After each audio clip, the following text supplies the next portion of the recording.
Vidarbha TV में मैं चेतना गानार आप सभी का स्वागत करती हूं। इस वक्त पूरा देश कोरोना संकट की चपेट में है, साथ ही आर्थिक मंदी से भी गुजर रहा है। इस बीच 2 महीने लॉकडाउन होने के बाद भी देश के कई राज्यों से, कई शहरों से लगातार कोविड-19 के पॉजिटिव की खबरें सामने आ रही है। ऐसे में राज्य सरकार इस सोच में है कि स्कूलें शुरू की जाए। तो ये बात अभिभावकों के लिए, घर बैठे लोगों के लिए और बच्चों के लिए, सबके लिए सोचने की है कि ये फैसला कहां तक सही होगा। अगर बच्चे स्कूल जाते हैं तो क्या वो सोशल डिस्टेंस का पालन कर सकते हैं? क्या उनमें इतनी समझ है?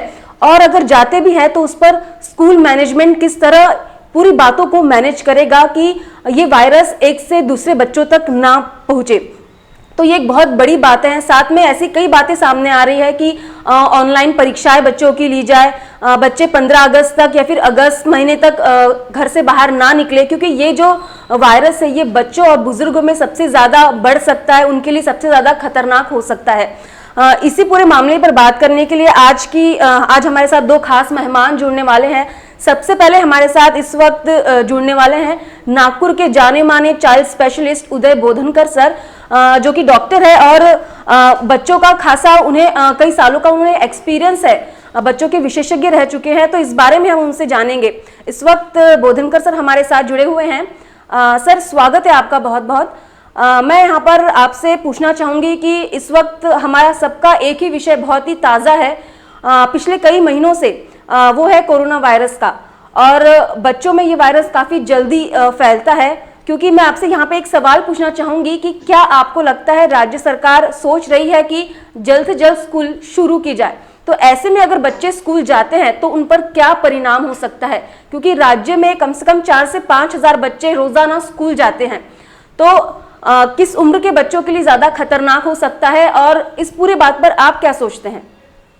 नाही, राज्य सरकारने हा जो निर्णय घेतला आहे शाळा चालू करायचा तो बरोबर नाही. म्हणजे मुलांच्या हिताने त्यांच्या आरोग्याच्या दृष्टीने बिलकुल बरोबर नाही. कारण की तुम्हाला माहिती आहे की कोरोनावरती अजूनही औषध निघाला नाही, वॅक्सिन निघाला नाही. डिसेंबरपर्यंत कोणती गोष्ट याची शक्यता फार कमी आहे मला वाटते. आणि 10 वर्षाखालील मुलं म्हणा किंवा 15, त्या मुलांना याचा संसर्गजन्य झाला तर त्यांच्या शरीरावरती अपरित परिणाम होऊ शकतो. त्यामुळे मी असं म्हणेल की लहान मुलं जे 1ली ते 4थी घेऊ आपण 10 वर्षापर्यंत, त्या मुलांच्या शाळा मी म्हणेल दिवाळीपर्यंत बंद ठेवायला पाहिजे. का त्यांचा अभ्यासक्रम नसतो जास्त आणि त्यांना शिक्षण देणं मला वाटते मोबाईलच्याद्वारे बिलकुल देऊ नये. कारण त्यांच्या शरीरावरती, डोळ्यावरती आणि मानसिक याच्यावरती परिणाम होईल. आता राहिला आपला 5वी ते 8वी मुलं ठीक असतात. तर त्या लोकांना माझं असं विनंती आहे शासनाला, 5वी ते 8वी मुलांना तुम्ही दूरदर्शन वाही आहे तुमच्याकडे, दूरदर्शन आहे, सह्याद्री आहे, बाकीचे चॅनल आहे, त्यांना रिक्वेस्ट करून संध्याकाळी 7 किंवा 7 ते 9 किंवा 7 ते 9 किंवा 10पर्यंत 3 तास, एक तास, अर्धा तास शिक्षण देऊन दूरवाहिनीवरनं त्यांना शिक्षण द्या. त्यांनाही मोबाईल, टी व्ही किंवा टॅब वापरू नये. कारण की आपल्याला हे माहीत पाहिजे पेरेंट्सना की हे मुलं कोणत्या तऱ्हेने उपयोग करतील त्याचा. म्हणजे तुमचा कंट्रोल पाहिजे. टॅब दिला किंवा मोबाईल दिला तर वाहिनी कशी आजी आजोबा आहे, कोणी मावशी आहे, कोणी बाई आहे, तीसुद्धा पाहू शकते की मुलं त्यावेळेला फक्त अभ्यासात पाहतात. माझी विनंती सरकारला एवढीच आहे की दूरवाहिनीचा म्हणजे दूरदर्शनचा उपयोग करायला पाहिजे. आणि राहिले 9वी 10वीचे मुलं म्हणजे मॅट्रिकला जातात, त्यांचे प्रॅक्टिकल असेल तर प्रॅक्टिकल एक तासाने फक्त प्रॅक्टिकलसाठी त्यांना कॉलेजमध्ये किंवा शाळेमध्ये बोलवा. ते कसं 10-10-10ची बॅच, म्हणजे एका वेळेला डिस्टन्स ठेवून 3 ते 6 फूट, सकाळी 9 ते 10 एक बॅच, 10 ते 11 एक बॅच, 12 ते एक बॅच, असा बाकीचा त्यांचा अभ्यास जो आहे तो दूरध्वनीवरनं.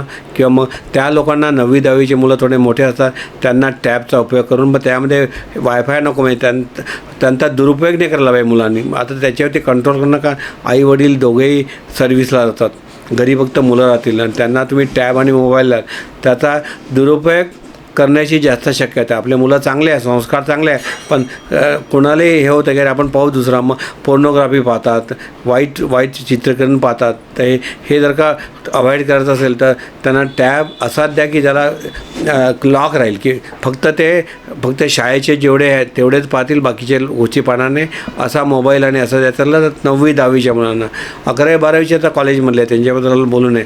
मला वाटते की लहान मुलांना जर का सुदृढ ठेवायचं असेल, तंदुरुस्त ठेवायचं असेल, त्यांची हेल्थ चांगली ठेवायची असेल तर शाळा मी म्हणलं 15 ऑगस्ट तर नाही, 15 ऑगस्ट नक्कीच बंद करावं. त्याच्यानंतर दिवाळीपर्यंतसुद्धा 1ली ते 4थी आणि 1ली ते 8वी मुलांना शाळेत पाठवणे, सरकारने पाठवणे, पालकांनी पाठवणे आणि टीचर लोकांनीसुद्धा त्यांना आग्रहाने करावं, त्यांना ती सक्तीने करा. काल माझ्याकडे एक आई आली होती, ती म्हणे सर माझा मुलगा 9 वर्षाचा आहे, त्याला 9 वाजता एक सेशन दिलं, 10 वाजता 11 मोबाईलवरती.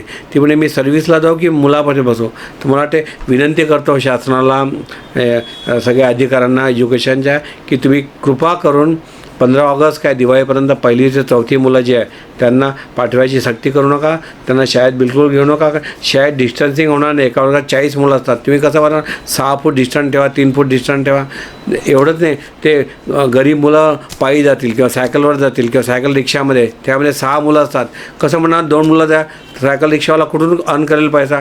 ऑटो रिक्षा घ्या, ऑटो रिक्षामध्ये 6 ते 8 मुलं कोंबतात मी पाहिल्या, तर त्यामध्ये 2च मुलं अलाउड जातील. कसं जातील बसमध्ये, कसं जाल तुम्ही 10-20 लोक मुलं. तर मला वाटते सगळ्या दृष्टीने बरं पालक शाळा सुटल्यानंतर पालक त्यांना घ्यायला येतील. ते पालकसुद्धा 100-200 लोक असतात, ते कुठे डिस्टन्स ठेवतील.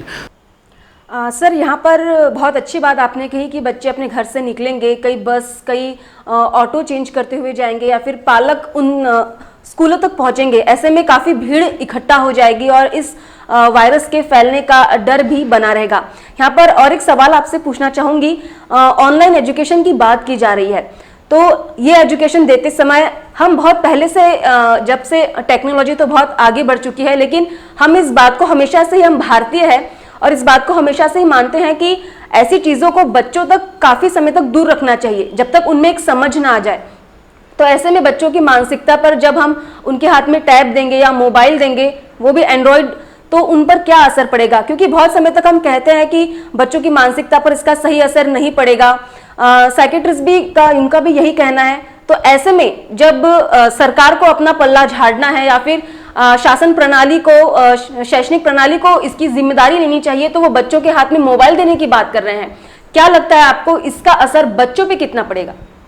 मला वाटते मोबाईलच्याद्वारे बिलकुल देऊ नये, कारण त्यांच्या शरीरावरती, डोळ्यावरती आणि मानसिक याच्यावरती परिणाम होईल. आता राहिला आपला 5वी ते 8वी. 5वी ते 8वी मुलं ठीक असतात, तर त्या लोकांना माझं असं विनंती आहे शासनाला, 5वी ते 8वी मुलांना तुम्ही दूरदर्शन वाही आहे तुमच्याकडे, दूरदर्शन आहे, सह्याद्री आहे, बाकीचे चॅनल आहे, त्यांना रिक्वेस्ट करून संध्याकाळी 6 किंवा 7 ते 9 किंवा 7 ते 9 किंवा 10पर्यंत 3 तास, एक तास, अर्धा तास शिक्षण देऊन दूरवाहिनीवरनं त्यांना शिक्षण द्या. त्यांनाही मोबाईल, TV किंवा टॅब वापरू नये, कारण की आपल्याला हे माहीत पाहिजे पेरेंट्सना की हे मुलं कोणत्या तऱ्हेने उपयोग करतील त्याचा. म्हणजे तुमचा कंट्रोल पाहिजे. टॅब दिला किंवा मोबाईल दिला, तर वाहिनी कशी आजी आजोबा आहे, कोणी मावशी आहे, कोणी बाई आहे, तीसुद्धा पाहू शकते की मुलं त्यावेळेला फक्त अभ्यासात पाहतात. माझी विनंती सरकारला एवढीच आहे की दूरवाहिनीचा म्हणजे दूरदर्शनचा उपयोग करायला पाहिजे. जी मैंने ये सवाल आपसे इसीलिए पूछा क्योंकि बच्चों में लगातार इसका एडिक्शन लगातार बढ़ रहा है. बच्चे अगर 2 साल के भी हो तो उन्हें अगर हाथ में मोबाइल दिखा तो उनका पहला अट्रैक्शन उसकी तरफ जाता है. ऐसे में हम KG से लेकर, नर्सरी से लेकर, अगर हमें बढ़ते हुए बच्चे 10 साल, 12 साल, 15 साल तक के बच्चों के हाथ में अगर मोबाइल देते हैं तो उसके कई गलत बातें हमारे सामने आ सकती है. यहाँ पर और एक सवाल मैं आपसे पूछना चाहूँगी कि 12 साल तक, 10 साल तक बच्चों में ये वायरस काफ़ी तेज़ी से बढ़ सकता है क्योंकि उनका इम्यूनिटी लेवल काफ़ी कम होता है. लेकिन जो बच्चे 9th और 10th में हैं उनके लिए किस तरह से काम किया जाना चाहिए? क्योंकि हम देखते हैं कि ऐसे बड़े बच्चे मोबाइल का गलत इस्तेमाल करते हैं. ऐसा कुछ मोबाइल में देखते हैं जो उनके लिए ठीक नहीं है, उनकी उम्र के हिसाब से ठीक नहीं है. तो उन बच्चों के लिए, उन बच्चों के पालकों के लिए क्या सजेस्ट करना चाहेंगे आप, और विदर्भ टीवी के माध्यम से उन्हें क्या सलाह देना चाहेंगे सर आप? राहिले 9वी 10वीचे मुलं. 9वी 10वीचे मुलं म्हणजे मॅट्रिकला जातात, त्यांचे प्रॅक्टिकल असेल तर प्रॅक्टिकल एक तासाने फक्त प्रॅक्टिकलसाठी त्यांना कॉलेजमध्ये किंवा शाळेमध्ये बोलवा. ते कसं 10-10-10ची बॅच, म्हणजे एका वेळेला डिस्टन्स ठेवून 3 ते 6 फूट सकाळी 9 ते 10 एक बॅच, 10 ते 11 एक बॅच, 12 ते एक बॅच, असा बाकी त्यांचा अभ्यास जो आहे तो दूरध्वनीवरनं किंवा मग त्या लोकांना 9वी-10वीचे मुलं थोडे मोठे असतात त्यांना टॅबचा उपयोग करून मग त्यामध्ये वायफाय नको, म्हणजे त्यांचा दुरुपयोग नाही करायला पाहिजे मुलांनी. आता त्याच्यावरती कंट्रोल करणं का आई वडील दोघेही सर्व्हिसला जातात, घरी फक्त मुलं राहतील आणि त्यांना तुम्ही टॅब आणि मोबाईल द्याल, त्याचा दुरुपयोग करण्याची जास्त शक्यता आहे. आपले मुलं चांगले आहे, संस्कार चांगले आहे, पण कोणालाही हे होतं की आपण पाहू दुसरा, मग पोर्नोग्राफी पाहतात, वाईट चित्रीकरण पाहतात. तर हे जर का अवॉइड करायचं असेल तर त्यांना टॅब असाच द्या की ज्याला लॉक राहील, की फक्त शाळेचे जेवढे आहेत तेवढेच पाहतील, बाकीचे गोष्टी पाहणार नाही, असा मोबाईल आणि असं द्यायचं. तर 9वी-10वीच्या मुलांना, 11वी-12वीचे तर कॉलेजमधले त्यांच्याबद्दल बोलू नये. मला वाटते की लहान मुलांना जर का सुदृढ ठेवायचं असेल, तंदुरुस्त ठेवायचं असेल, त्यांची हेल्थ चांगली ठेवायची असेल तर शाळा मी म्हणलं 15 ऑगस्ट नाही, 15 ऑगस्ट नक्कीच बंद करायला. त्याच्यानंतर दिवाळीपर्यंतसुद्धा 1ली ते 4थी आणि 1ली ते 8वी मुलांना शाळेत पाठवणे, सरकारने पाठवणे, पालकांनी पाठवणे आणि टीचर लोकांनीसुद्धा त्यांना आग्रह नाही करावं, त्यांच्यावरती सक्ती नाही करा. काल माझ्याकडे एक आई आली होती, ती म्हणे सर माझा मुलगा 9 वर्षाचा आहे, त्याला 9 वाजता एक सेशन दिलं, 10 वाजता 11 मोबाईलवरती. ती म्हणे मी सर्व्हिसला जाऊ की मुलापाशी बसू. तर मला वाटते विनंती करतो शासनाला, सगळ्या अधिकाऱ्यांना एज्युकेशनच्या, की तुम्ही कृपा करून 15 ऑगस्ट काय दिवाळीपर्यंत 1ली ते 4थी मुलं जी आहे त्यांना पाठवायची सक्ती करू नका, त्यांना शाळेत बिलकुल घेऊ नका. शाळेत डिस्टन्सिंग होणार नाही, एका वर्गात 40 मुलं असतात, तुम्ही कसं बघणार 6 फूट डिस्टन्स ठेवा, 3 फूट डिस्टन्स ठेवा. एवढंच नाही, ते गरीब मुलं पायी जातील किंवा सायकलवर जातील किंवा सायकल रिक्षामध्ये, त्यामध्ये 6 मुलं असतात, कसं म्हणणार 2 मुलं द्या, सायकल रिक्षावाला कुठून अर्न करेल पैसा. ऑटो रिक्षा घ्या, ऑटो रिक्षामध्ये 6 ते 8 मुलं कोंबतात मी पाहिल्या, तर त्यामध्ये 2च मुलं अलाउड जातील. कसं जातील बसमध्ये, कसं जाल तुम्ही 10-20 लोक मुलं. तर मला वाटते सगळ्या दृष्टीने बरं पालक शाळा सुटल्यानंतर पालक त्यांना घ्यायला येतील, ते पालकसुद्धा 100-200 लोक असतात, ते कुठे डिस्टन्स ठेवतील. तर कोरोनाला हरवायसाठी आपल्याला डिस्टन्स मेंटेनिंग, मास्क लावणं आणि कप एटिकेट आणि हँड वॉशिंग या 3 गोष्टी आहे. या 3 गोष्टी पाळणं लहान मुलांना जमणार नाही. 10 वर्षाची मुलं कुठे मास्क घालतील, ते फेकून देतील, एकमेकाला मिठी मारतील, खेळताना एकमेकाला हात लावतील, डिस्टन्स ठेवणार नाही. कप एटिकेट, शिंक आली ते दुसऱ्याच्या अंगावर जाईल, खोकला आता जाईल. ते या सगळ्या गोष्टीचा विचार करून शासनाने हा जो निर्णय हा त्वरित लांबवावा, 15 ऑगस्टपर्यंत लांबवा. 15 ऑगस्टला परत रिव्ह्यू करा केस, आणि मला ते दिवाळीपर्यंत तरी 1ली ते 8वी मुलांना बिलकुल सक्ती नका करू. शाळेत जाणार नाही आणि येणार नाही, आणि अभ्यासाची सक्ती तर 1ली ते 4थी वर्षाच्या मुलांना करूच नका. 5वी ते 8वी मुलांना तुम्ही दूरदर्शन वाहिनीचा उपयोग करून त्याद्वारे द्यावा. आणि 9वी-10वीच्या मुलांना फक्त ट्युशनसाठी, म्हणजे ट्युशन म्हणतो आपलं प्रॅक्टिकलसाठी बोलवा. ते 10-10ची बॅच करा, म्हणजे ते मुलं डिस्टन्स करतील आणि ते यायची द्यायची व्यवस्था करून. का आता पावसाळा सुरू होईल, पावसाळ्यामध्ये परत बिमाऱ्या वाढतात, पावसाळ्यामध्ये परत डेंग्यू, मलेरिया, नंतर चिकनगुनिया, टायफॉईड, जॉन्डिस सगळे रोग वाढतील. तर मला वाटते या सगळ्यांपासून जर का मुलांचं संरक्षण करायचं असेल तर एकमेव म्हणजे सोल्युशन की शाळा बंद 15 ऑगस्ट ते दिवाळीपर्यंत, आणि सक्ती करू नये. आणि मी तर म्हणेल एवढंच नाही, त्यांचे ट्युशनसुद्धा जे गरीब लोक आहे त्यांचे ट्युशनसुद्धा 2 महिन्याचे का कमी केलं. आपण 12 महिन्याचे ट्युशन घेतात, त्यावेळी 10 महिन्याचे घेऊन 2 महिन्याचे त्यांना कन्सेशन दिलं. जसं मग शासनाने द्यावं किंवा शाळेने स्वतः करावं, असं एवढं जर का केलं तर मला वाटते सगळे मुलं तंदुरुस्त राहतील, हेल्दी राहतील, आणि आपल्या भारताचं भवितव्य चांगलं राहील. एवढं मला बोलायचं आहे. बहुत ही अच्छी बात सर आपने यहाँ पर कही कि 1ली से लेकर 4थी तक के बच्चों को स्कूल ना भेजें, और उसके बाद के बच्चों को दूरदर्शन के माध्यम से या फिर ऑनलाइन न रहते हुए दूरदर्शन के माध्यम से उन तक शिक्षा पहुंचाई जाए, और 9वीं से 10वीं के बच्चों को सिर्फ प्रैक्टिकल लेने के लिए स्कूल बुलाया जाए. तो आपका सुझाव ये काफ़ी हद तक हम जनता के सामने रखने की पूरी कोशिश करेंगे, और यही कोशिश करेंगे कि अभिभावक भी इसे गंभीरता से सोचे. इस वक्त हमारे साथ और एक मेहमान जुड़ रहे हैं, हम उनसे भी बात करेंगे, जो कि काफ़ी समय से जो पेरेंट्स हैं उनकी समस्याओं को लेकर काम करते आ रहे हैं. हम बात कर रहे हैं संदीप अग्रवाल की, जो कि अग्रवाल विदर्भ पेरेंट्स एसोसिएशन से जुड़े हुए हैं. पेरेंट्स की कोई भी समस्या हो, अभिभावकों की कोई भी समस्या हो, बड़े ही शिद्दत से वो रखते आए हैं, और एक स्कूल प्रशासन और पेरेंट्स इसके बीच में एक तालमेल बिठाने का काम करते आए हैं वो, तो उनसे अब इस वक्त हम जुड़ेंगे। संदीप सर, आपका बहुत बहुत स्वागत है विदर्भ टीवी में। यहाँ पर एक हम बात कर रहे हैं कोरोना वायरस और जो महाराष्ट्र सरकार स्कूल शुरू करने की जो सोच रही है उसके बारे में हम बात करते आए हैं। और यहाँ पर आपसे सवाल ये पूछना चाहूंगी मैं कि हम देखते हैं कि सोशल मीडिया पर कई ऐसी पोस्ट डाली जा रही हैं जहाँ पर पैसा माफ करने की, फीस माफ करने की बात हो रही है कि हमारा बच्चा अगर 2 महीने स्कूल नहीं जाएगा तो उसकी फीस माफ की जाए, और ऑनलाइन एजुकेशन, ऐसे कई बातें चल रही है। आप कई सालों से पेरेंट्स से जुड़े हुए हैं, इस पूरे संदर्भ में आप क्या सोचते हैं सर? देखिए, विदर्भ पेरेंट्स एसोसिएशन के अंतर्गत हमने सभी स्कूलों से मांग की है, जो निजी स्कूल है, कि इस साल जब तक के वैक्सीनेशन नहीं आता जब तक स्कूल प्रारंभ नहीं की जाए। इसके अलावा आर्थिक संकट से सभी पालक जूझ रहे हैं।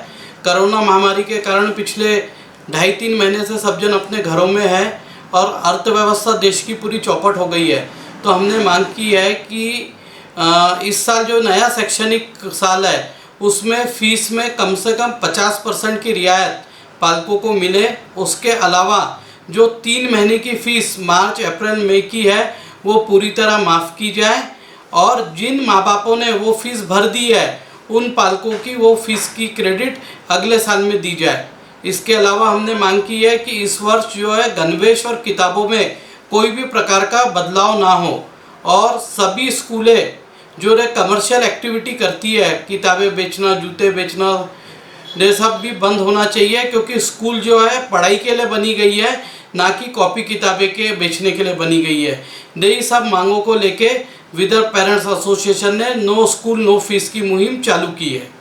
जी, कोरोना वायरस एक ऐसा वायरस है जिसकी अभी तक कोई भी दवाई निकली नहीं है। इसे बहुत ही गंभीरता से देखा जा रहा है, लेकिन जैसे जैसे दिन बीत रहे हैं हम कह सकते हैं कि पेरेंट्स और उनसे ज़्यादा भी जो स्कूल प्रशासन है, टीचर्स है, लगातार पेरेंट्स को मैसेज करके फीस देने की बारे में, या फिर स्कूल से जो चीज़ें दी जाती हैं, कपड़े हैं, बुक्स है, वो देने के बारे में लगातार बात हो रही है। और हाल ही में नागपुर में भी एक ऐसा ही मामला सामने आया है जहाँ पर जाने माने स्कूल से बुक्स बांटे गए। ऐसे में वहाँ पर पेरेंट्स की कुछ भीड़ इकट्ठा हुई, तो इतनी लापरवाही यहाँ पर हो रही है। किस तरह से आप देखते हैं कि एक तरफ नागपुर के सारे जो अधिकारी हैं वो इतनी कोशिश कर रहे हैं कि इस वायरस को काबू में लाया जाए, और दूसरी तरफ पेरेंट्स और स्कूल प्रशासन, स्कूल मैनेजमेंट मिलकर ये सारी बातें छुप कर की जा रही है।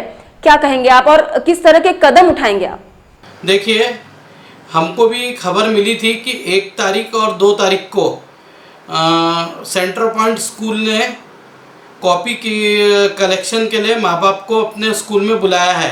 जैसी हमें इसकी खबर मिली, हमने तुरंत शिक्षक विभाग को इसकी सूचना दी तथा शिकायत की कि नियम अनुसार कोई भी स्कूल परिसर के अंदर से कॉपी किताबें नहीं बेच सकती है। फिर शहर की प्रसिद्ध स्कूल ऐसा कारनामा क्यों कर रही है? और जब शहर में लॉकडाउन चालू है, जब हमारे मानपा आयुक्त मुंडे साहब ने कह दिया है कि 1 महीने तक के स्कूल कॉलेज बंद रहेंगे, तो किस अधिकार के तहत इन्होंने स्कूल खोल के कॉपी किताबें बेचे? मैं जानना चाहता हूँ स्कूल के संचालकों से भी कि कौन से कानून की धारा के अंतर्गत उन्होंने स्कूल खोल के किताबें बेचे। अगर वहाँ पहुँचने वाले माँ बाप को कोविड-19 हो जाता, कोरोना हो जाता, तो उसका जवाबदार कौन होता? उस पर लगने वाला खर्चा कौन देता? क्यों आप लोग पालकों की जान जोखिम में डाल रहे हैं? इस प्रकार के गैरकानूनी कृत्य इतनी बड़ी स्कूल को शोभा नहीं देती है। सर, इसी के साथ यहाँ पर ऑनलाइन एजुकेशन की बात भी काफ़ी तेज़ी से सामने आ रही है, लेकिन मैं यहाँ पर एक बात कहना चाहूँगी कि कुछ दिनों पहले एक केरला की एक गरीब घर की लड़की ने इसीलिए खुद को जला लिया, इसीलिए आत्महत्या कर ली क्योंकि उसके पास मोबाइल या टैब नहीं था। और बातें इस तरह की जा रही थी कि उसके स्कूल के सारे बच्चे जो है घर बैठे ऑनलाइन एजुकेशन ले रहे हैं। ऐसे में पढ़ने की आस लगाए रखी एक गरीब लड़की ने खुद को जला लिया। तो इस तरह की कई खबरें सामने आ रही है। जो बच्चे प्राइवेट स्कूल में पढ़ते हैं, जिनके अफोर्ड कर सकते हैं पेरेंट्स, उनके लिए तो कोई दिक्कत की बात नहीं है, लेकिन एक गरीब घर का बच्चा घर बैठे ऑनलाइन एजुकेशन किस तरह से ले सकता है, ये बहुत बड़ी दिक्कत है और यही बातें सामने आ रही है। तो आप क्या कहेंगे कि स्कूल प्रशासन जो ये ऑनलाइन एजुकेशन की बात कर रहा है और बहुत सारे पेरेंट्स ऐसे हैं, माँ बाप दोनों, जो नौकरी के सिलसिले में बाहर होते हैं, उनके बच्चे छोटे हैं, ऐसे में मोबाइल अपने बच्चों के हाथ में देकर घर से बाहर निकलना ये कहाँ तक जायज़ हो सकता है और इस पूरे ऑनलाइन एजुकेशन के फंडे को आप किस तरह से देखते हैं सर? देखिए, कुछ स्कूलें नहीं, तकरीबन सभी स्कूलें इस प्रकार का कृत्य कर रही है। कॉपी किताबें, कपड़े, जूते बेचने का काम कर रही है, जिसमें 2017 में नागपुर हाईकोर्ट में एक याचिका हुई थी। याचिका में भी गवर्नमेंट ने अपना ऑन एफिडेविट स्वीकार किया था कि इस प्रकार की समस्त एक्टिविटीज़ पे सरकार ने रोक लगा दी है और अगर इसके बावजूद कोई स्कूल इस प्रकार का कृत्य करती है तो वो उस पर तुरंत एक्शन लेने को तैयार है और उसका लाइसेंस रद्द करने को तैयार है। उसके बावजूद भी कानून की धज्जियां उड़ाते हुए इस प्रकार का कृत्य कर रही है और अगर इस प्रकार के कोई भी कृत्य अगर आगे हमने देखे या हमारे पास कंप्लेंट आती है तो हम तुरंत शिकायत करेंगे, ज़रूरत पड़ने पे धरना आंदोलन करेंगे, मोर्चे निकालेंगे और ज़रूरत पड़ने पर हम खुद स्वयं जाके वहाँ पे उनके शटर गिरा के बंद कर देंगे, क्योंकि स्कूल जो है शिक्षा का मंदिर है, ना कि कॉपी किताबें बेचने की दुकान है। सर बहुत बहुत शुक्रिया हम विदर्भ टीवी के साथ जुड़ने के लिए और इतनी अहम जानकारी देने के लिए। मैं डॉक्टर उदय बोधनकर को भी बहुत बहुत शुक्रिया करना चाहूँगी। सर थैंक यू कि आप हमारे साथ जुड़े और आपने बच्चों की सेहत को लेकर बहुत यहाँ पर उम्दा बात रखी, क्योंकि एजुकेशन भी उतना ही बहुत ज़्यादा ज़रूरी है, लेकिन सबसे ज़्यादा महत्वपूर्ण है खुद की सुरक्षा। तो यहाँ पर हमारे साथ विदर्भ टीवी के साथ दो महत्वपूर्ण यहाँ पर मेहमान जुड़े हुए थे। एक डॉक्टर से हमने बात की और दूसरे जो कि बच्चों और पेरेंट्स को लेकर हमेशा से ही अपनी सोशल एक्टिविटी में आगे रहते हैं, संदीप अग्रवाल, उनसे बात की।